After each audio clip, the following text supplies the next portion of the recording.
shell is a double shape. It has affinity towards one axis. Okay, so now put it over here and tell me what will be the value of orbital angular Root momentum. 2h. Yes.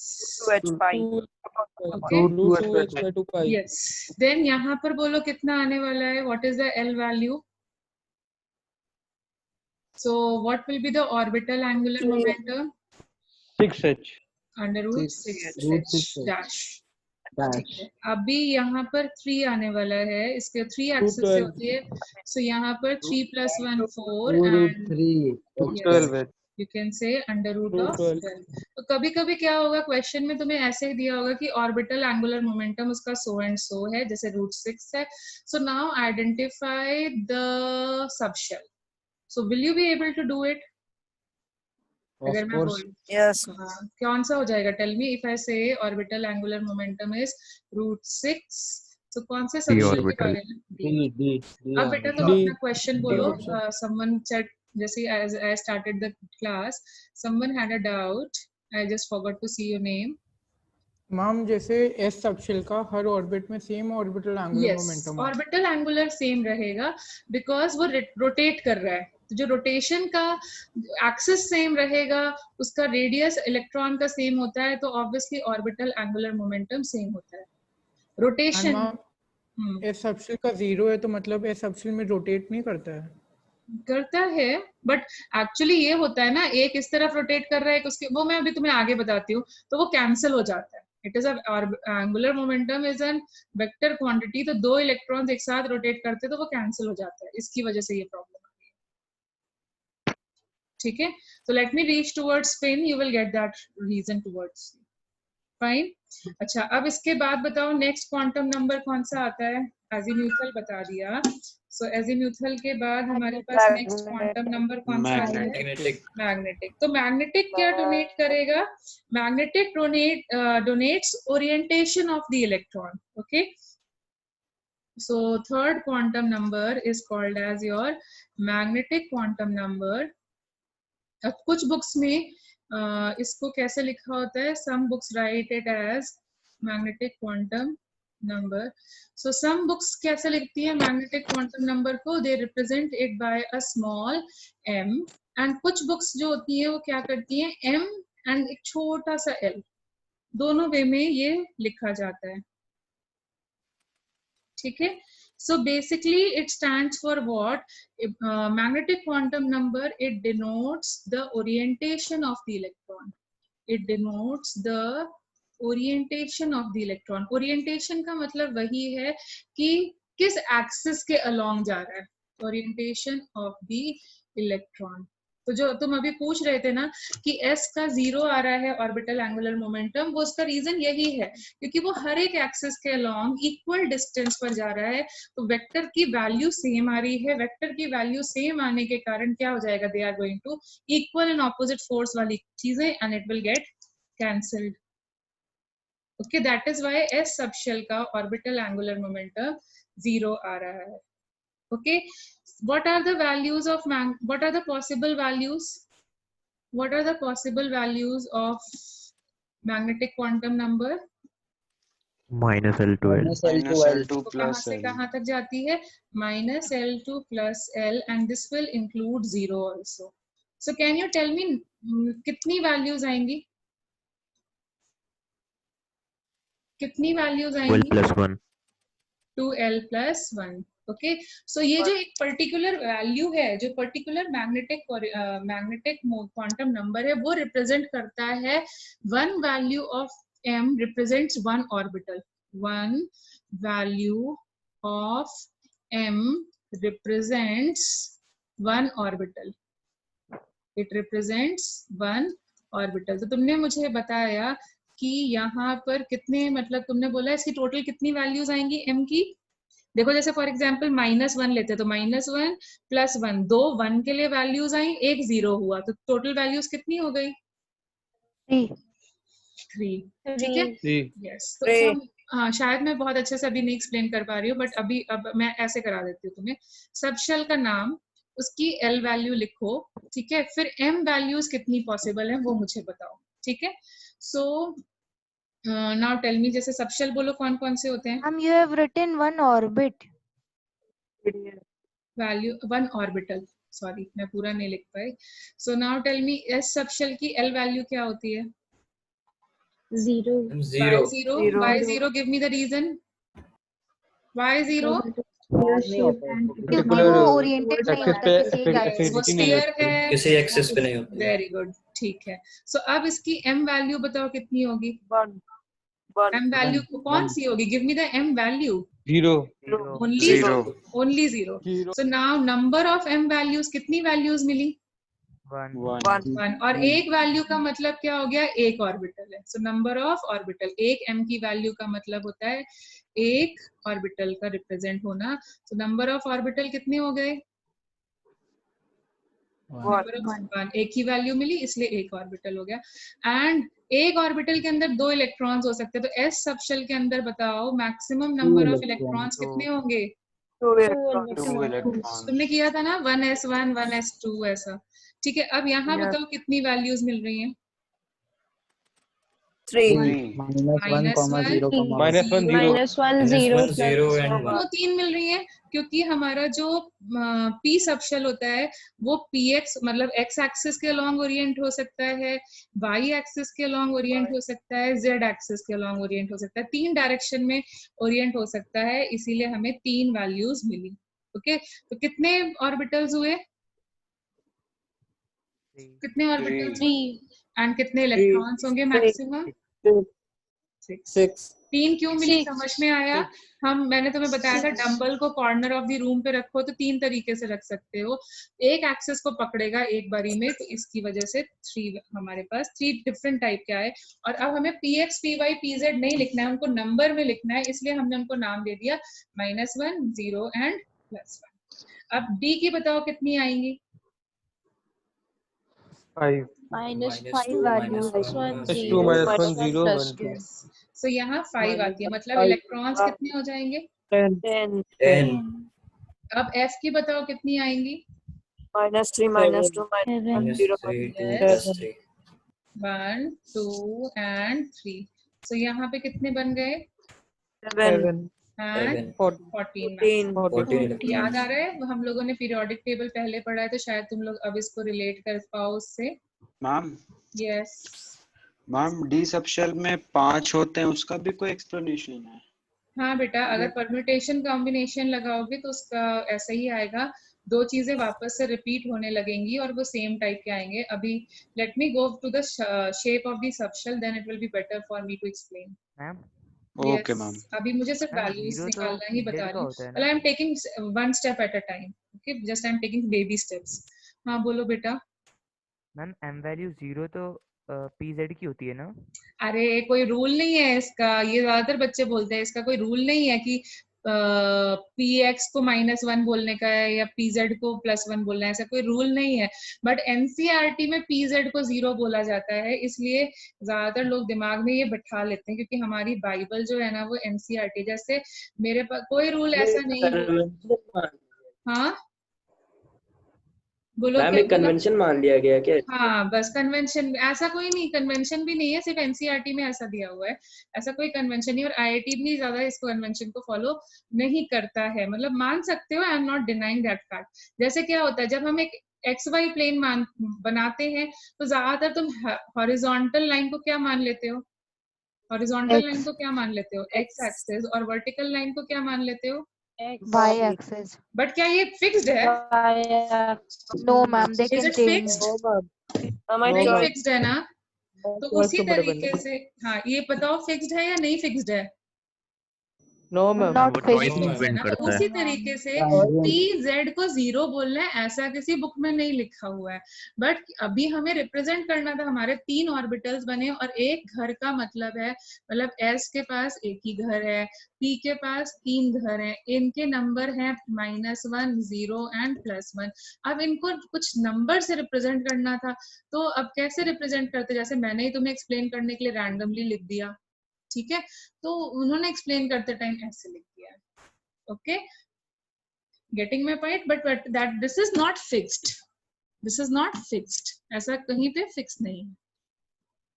Fine, तुम P x को भी 0, मतलब अगर कोई option ऐसा बना हुआ है जहां पर और बाकी 3 ऑप्शंस इनकरेक्ट हैं और P X is equal to 0 लिखा है तो इट इज वैलिड ऑप्शन, क्योंकि ये कन्वेंशन कोई मतलब फिक्स नहीं किया गया है, इसका कोई नॉमेनक्लेचर नहीं कर दिया गया। Can you follow it?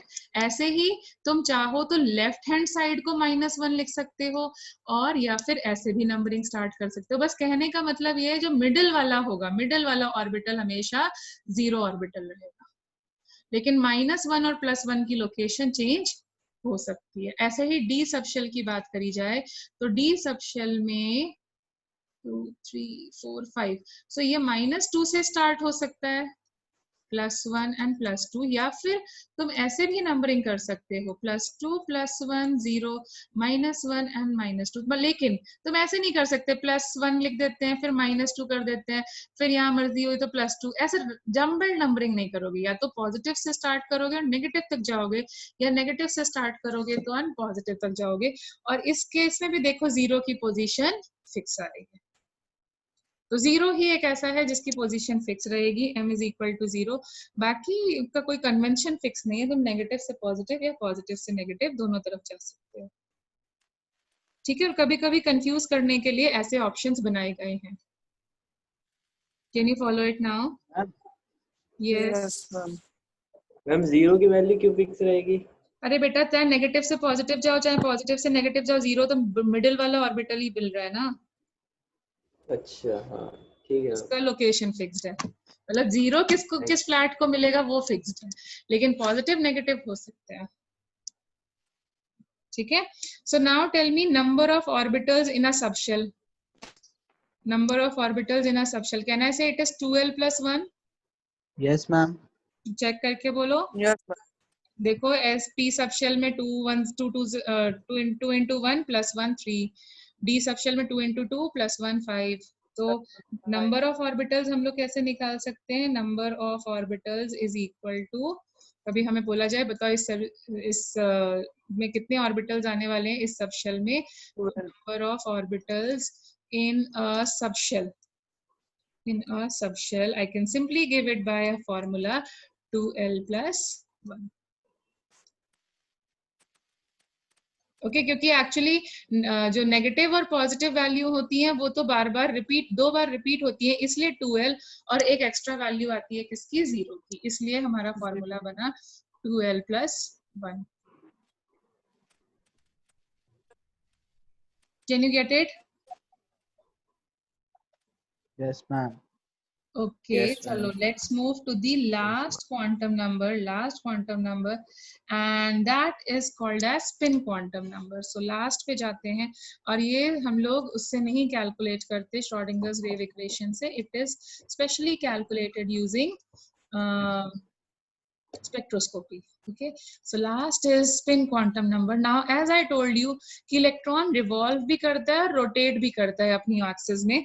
तो अगर अपनी एक्सिस में रोटेट करता है तो कितने तरीके हैं रोटेट करने के, बताओ? In how many ways? 2 तरीके। कौन से? या तो क्लॉकवाइज रोटेट करेगा या फिर एंटी क्लॉकवाइज। ओके, सो या तो एंटी क्लॉकवाइज रोटेट करना स्टार्ट, मतलब कुछ भी हो सकता है, मैंने एक रैंडम वे में लिख दिया, it can be anti clockwise या फिर क्लॉकवाइज। तो जब ये रोटेट करेगा, इलेक्ट्रॉन्स आर चार्ज स्पीशीज, सो जब ये रोटेट करेंगे तो फ्लेमिंग्स राइट हैंड रूल करके एक होता था ना, अपनी फिंगर्स को तुम ऐसे कर्व करते थे और थंब का डायरेक्शन बताते थे इलेक्ट्रिक फील्ड का, ऐसा कोई रूल होता था ना फिजिक्स में? मैग्नेटिक फील्ड का। यस मैग्नेटिक फील्ड में। हाँ, तो ऐसे मदर चाइल्ड वाला right hand thumb rule, right hand thumb rule. हाँ, राइट हैंड थंब रूल। सो यहाँ पे बताओ मेरी इलेक्ट्रिक फील्ड किधर, किस डायरेक्शन में जाएगी अगर हम इसको पुट करते हैं तो? Out the plane of paper. It is outward upward या डाउनवर्ड? ऊपर की तरफ, सपोजिंग मैंने बोला ये +E है, इसकी किधर जाएगी? डाउनवर्ड। और इसकी वैल्यू क्या होगी? अगर ये +E वैल्यू है तो इसकी इलेक्ट्रिक फील्ड की वैल्यू क्या होगी? -E। So that is the reason 2 electrons exist in a orbital. Why 2 electrons exist in an orbital? Because एक एंटी क्लॉकवाइज रोटेट करता है, एक क्लॉकवाइज रोटेट करता है, दोनों की इलेक्ट्रिक फील्ड एक दूसरे को कैंसिल कर देती है, equal and opposite equal and opposite forces, they cancel each other, and that is the reason 2 electrons can exist in an orbital. 3 या 4 क्यों नहीं exist कर सकते? क्योंकि उनमें से किन्हीं 2 की क्या होने वाली है? Electric field same हो जाएगी and they will start repelling. So that is the reason only 2 electrons can exist in an orbital. Yes, tell me. Yes, tell me.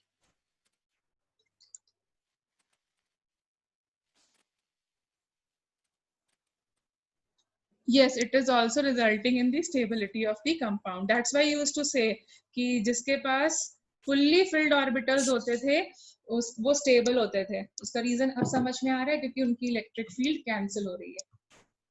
Remember, fully filled orbitals were more stable. Yes, ma'am. अब reason समझ में आया? Yes, ma'am. Okay, so an electron while moving around the nucleus, while moving around the nucleus, while moving around the nucleus, also revolves around its own axis. जैसे अर्थ revolve करती है ना, वैसे around its own axis. तो इसके खुद की axis है, उसके साथ में भी ये रोटेट कर रहा है. ठीक है. And this property is due to जो ये स्पिनिंग मोशन हो रहा है. ओके, सो इसका कोई बहुत फिजिकल सिग्निफिकेंस नहीं है. इसका कोई फिजिकल सिग्निफिकेंस नहीं है. It has got no physical significance. बस ये है कि कितने तरीके में रोटेट कर सकता है, 2 तरीके से, और उसमें से एक इलेक्ट्रॉन एक तरीका ले रहा है. तो स्पिन वैल्यूज क्या हो जाएंगी? What is the probability of anti clockwise direction? What is the probability Plus of half. Plus half. plus half? तो हमारे 1/2. पास स्पिन वैल्यू क्या हो जाएंगी? या तो plus half and minus half. Now again by convention, जब पहला इलेक्ट्रॉन एंटर करता है, जब वो अनपेयर्ड होता है, जो पहली मेंबर एंटर करता है electron, so that is shown plus half generally. ठीक है. It is not fixed again, and S is equal to minus half represents paired electron. जो already मैम अदरवाइज चॉइस पे डिपेंड करता है ना? क्या मैम अदरवाइज मैम ये तो आपने कुछ भी ले सकते हैं ना? हाँ, मतलब ऑप्शंस पर डिपेंड करेगा बेसिकली, क्योंकि हमें एमसीक्यू सॉल्व करने हैं. ठीक है. तो अगर तुम्हारा प्लस हाफ वाला ऑप्शन मैच नहीं कर रहा है तो you can be minus half also. मतलब पहले तुम प्लस हाफ के हिसाब से ही सोचना, देखना, और अगर बाई चांस तुम्हें करेक्ट आंसर नहीं दिख रहा है then you can go for minus half. और मैम ये प्लस मतलब माइनस एक का इलेक्ट्रॉन को सिग्निफिकेंस तो प्लस हाफ से ही स्पिन कर रहा होगा. नहीं, कोई जरूरी नहीं है. ये तुमने बोला प्लस होना चाहिए, लेकिन प्लस क्या है और माइनस क्या है किसको पता? कोई कन्वेंशन थोड़ी ना है. जनरली हम लोग बोलते हैं राइट हैंड साइड जाओ तो प्लस है और लेफ्ट हैंड साइड जाओ तो नेगेटिव है, लेकिन ऐसा कोई फिक्स तो नहीं है. कोई बंदा ऑपोजिट साइड में खड़ा है तो उसका राइट तुम्हारा लेफ्ट है, तो उसके लिए नेगेटिव डायरेक्शन पॉजिटिव होगा. ऐसा कोई पॉजिटिव या नेगेटिव फिक्स नहीं होता है. तो जनरली बाय कन्वेंशन बोलते हैं राइट वाला जो है वो पॉजिटिव है. तो ऐसे ही बाय कन्वेंशन जो पहला इलेक्ट्रॉन आता है वो प्लस हाफ आता है, जो ऑलरेडी फिल्ड ऑर्बिटल में दोबारा एंट्री करता है वो माइनस हाफ होता है. लेकिन हो सकता है तुम्हारे ऑप्शन में s is equal to minus half लिखा जाए और बाकी 3 क्वांटम नंबर सही हो, तो समझ जाना कि ये कन्वेंशनली हमने डिसाइड किया था कि unpaired electron is plus half. इसका कोई रूल नहीं है. ठीक है. तुम पहले तो ऑप्शंस को प्लस हाफ के हिसाब से ही चेक करना, लेकिन बाई चांस अगर कुछ चारों ऑप्शन में से तुम्हें कोई सही नहीं मिल रहा है और डिफरेंस सिर्फ प्लस हाफ और माइनस हाफ का आ रहा है, तो obviously minus half can also be the best answer.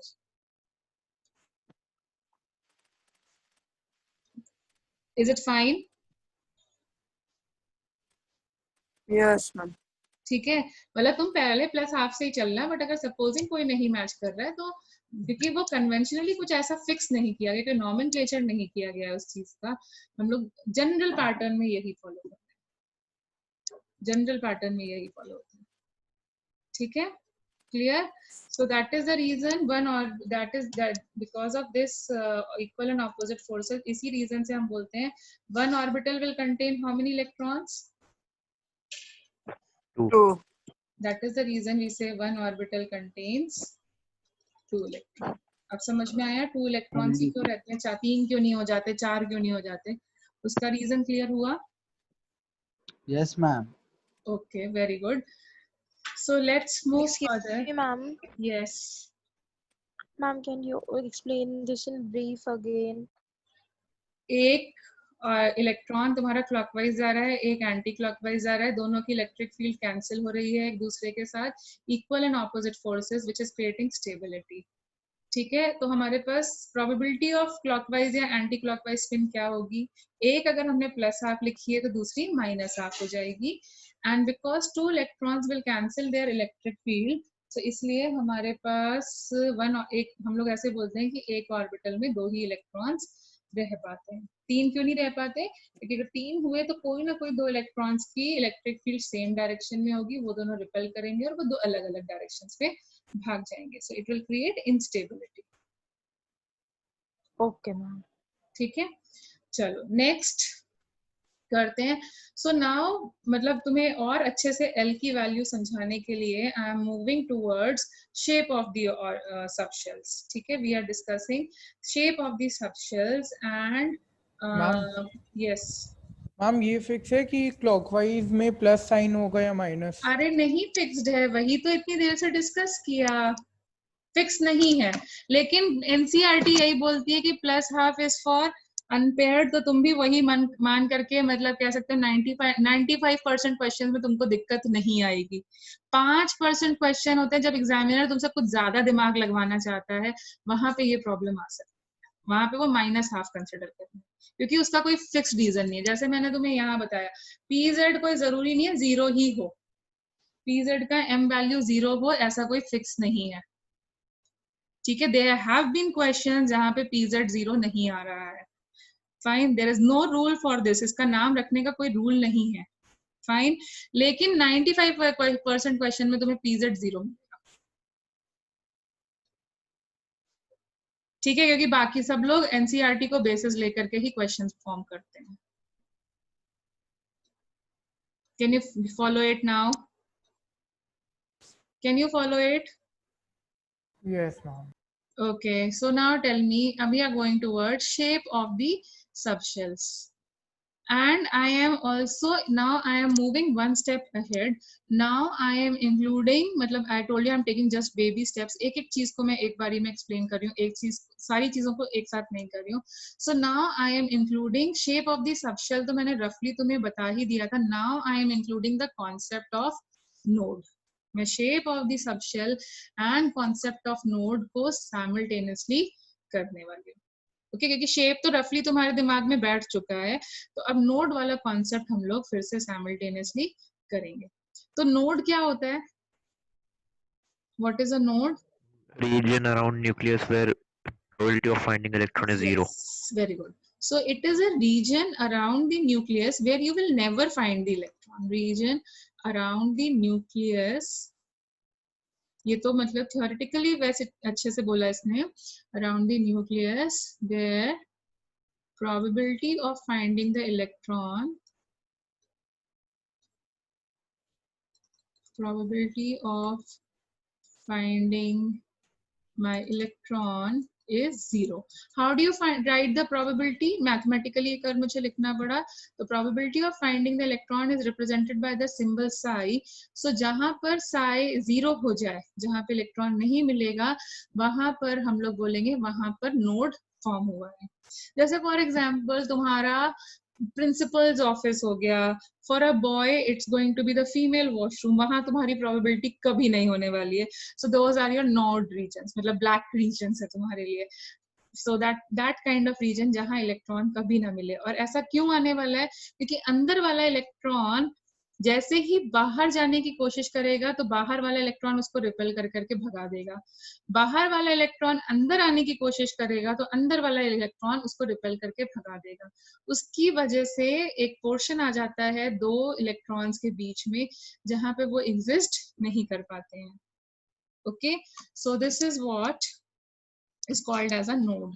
So अब मैं इसको properly explain करूं. So tell me एक कौन सा सबशेल से start करें अपन? कौन से सबशेल से start करें बेटा? S. S से start करते हैं. Okay. Before that, let me tell you there are two types of nodes. Okay. So there are two types of nodes. One is called as a radial node. Types of nodes में हमारे पास दो तरीके की nodes आती हैं.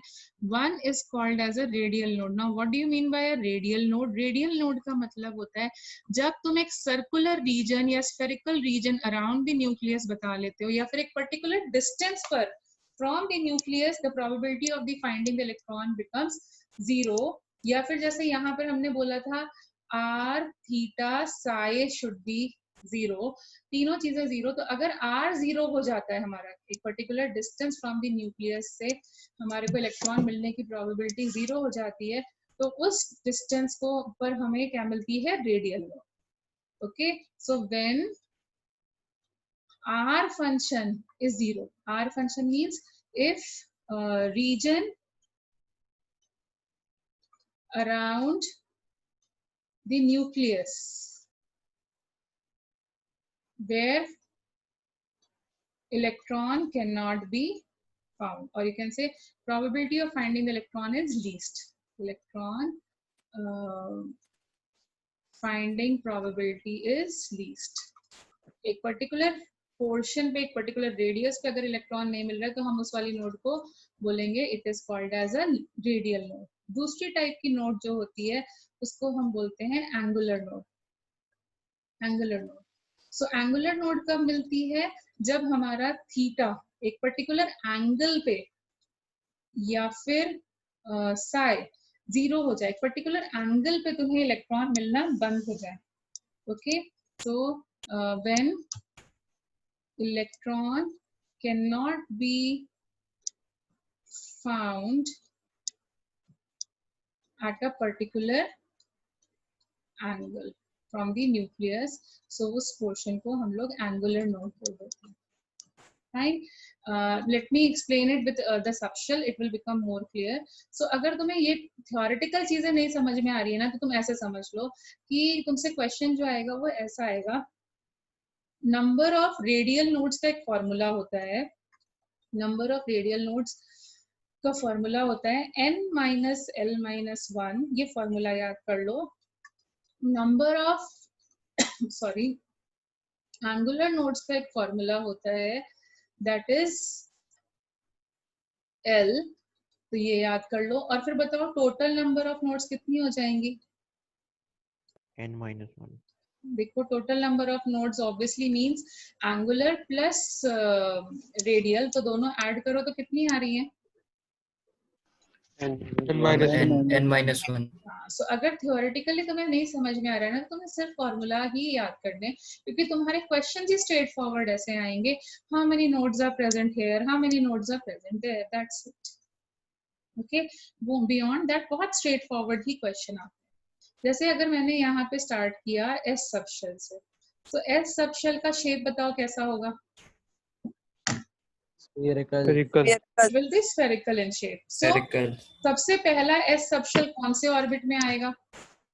सबसे पहला S subshell कहाँ पर आएगा? फर्स्ट ऑर्बिट में.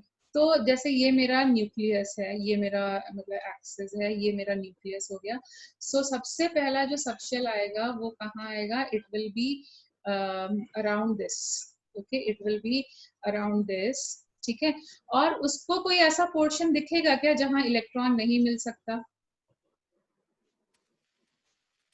जब तुम क्लास में पहले एंटर कर रहे हो तो तुम्हारे पास कोई ऐसी रिस्ट्रिक्शन है कि तुम इस सीट पे नहीं बैठ सकते, कि तुम कहीं पे भी बैठ सकते?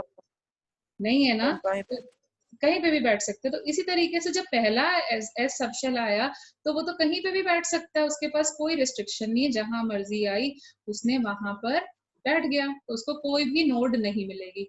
लेकिन जैसे ये ब्लू पोर्शन जो है ये मैं रिप्रेजेंट कर रही हूँ फॉर 2s सबशेल. ये रिप्रेजेंट कर रहे हैं हम लोग for 2s subshell. So don't you think क्या होगा?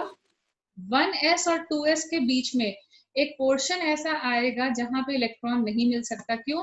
क्योंकि जैसे ही 1s का इलेक्ट्रॉन बाहर जाने की कोशिश करेगा, 2s का इलेक्ट्रॉन उसको रिपेल करके भगा देगा, और जैसे ही 2s का इलेक्ट्रॉन अंदर जाने की कोशिश करेगा, 1s का इलेक्ट्रॉन उसको भगा देगा. Can you understand my point? Can you Yes, ma'am. understand? Yes, ma'am. So this is Yes, ma'am. representing what? This is representing what? A node? Check and tell me. Excuse Isn't it me, ma'am. represent- Yes, ma'am. Ma'am 1s shell और nucleus के बीच का जो distance है उसको node नहीं लिख सकते? देखो न्यूक्लियस तो नोड होता ही होता है, क्योंकि इलेक्ट्रॉन तो मिलेगा ही नहीं. न्यूक्लियस तो कॉमन नोड है ही है, यस मैम. वो तो हमेशा से it is also a node.